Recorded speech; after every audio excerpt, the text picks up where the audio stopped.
All right, Bob, the Edmonton Oilers skated here at Rogers Place ahead of game number 3, and we saw a new formation in the top 6. It's Ryan McLeod on the left side of Leon Draisaitl and Dylan Holloway. What do you expect from number 71 with the elevation into the top 6? Well, first of all, Tony, I expect a couple things. We are at Rogers Place.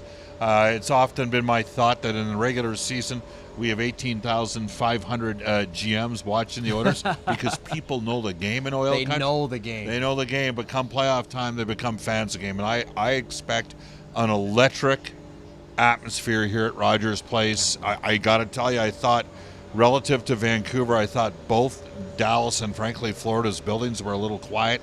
I know it's going to be ratcheted up here at Rogers Place tomorrow night.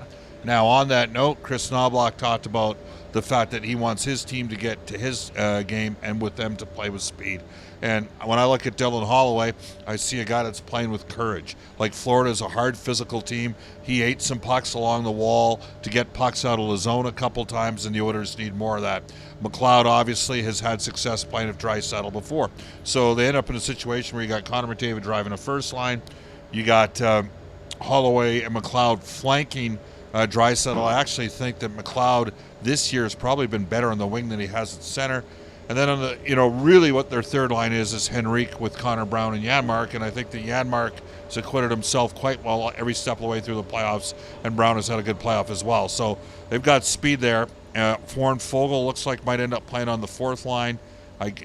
Carrick and Perry were there with those guys today. Vander Kane obviously didn't skate with the main group, though he was the first guy on the ice. And I could foresee a scenario if Kane cannot go, and he's been dealing obviously with a core injury for a while, that the Oilers would maybe occasionally slip either McDavid or Leon or maybe even McLeod in between Fogle and Perry at times as well. All right, with the injection of Ryan McLeod in the top 6, of course, you get that injection of speed that you talk about. Is this Chris Knobloch trying to get around the 1-1-3 neutral zone we're seeing from the Florida Panthers? They're a hard-pressed forecheck team, and they take away your time and space. This is a well-coached team. This is a team that's got a real clear identity. Edmonton probably squandered a bit of an opportunity in the first half of Game 1. I don't think Florida played great in that period. But that's a result of Sergei Bobrovsky, because they created their chances. He played the high-danger scoring chances, according to natural stat trick, were 18-6 for Edmonton. The expected goals for in that game were 4-2.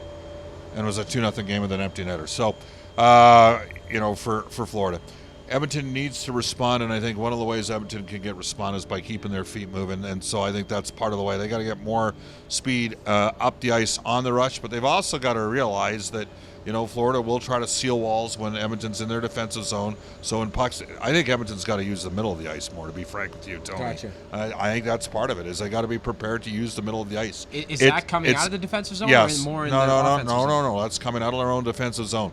The defensemen and the wingers and the centers, they're hard pressed forechecking, trying to create turnovers. That's part of who Florida is. Gotcha. But at times that means that there are some options up the middle of the ice, and I wonder if we see that a little bit more coming up in the next 2 games here at Rogers Place. As you alluded to, Bob, Corey Perry will be drawing back into the lineup in game number 3. Darnell Nurse was not on the ice for Wednesday's practice, but as head coach Chris Knobloch said, he will be, quote, ready to go. And when it came to Evander Kane, he was on the ice for a few minutes before the Oilers took part in practice. He had a conversation with Chris Knobloch that lasted about 5 to 7 minutes. It was a lengthy conversation, but Chris Knobloch saying, we'll see where we're at come game number 3. Bob, always appreciate your time. Can't wait for game number 3 right here at Rogers Place.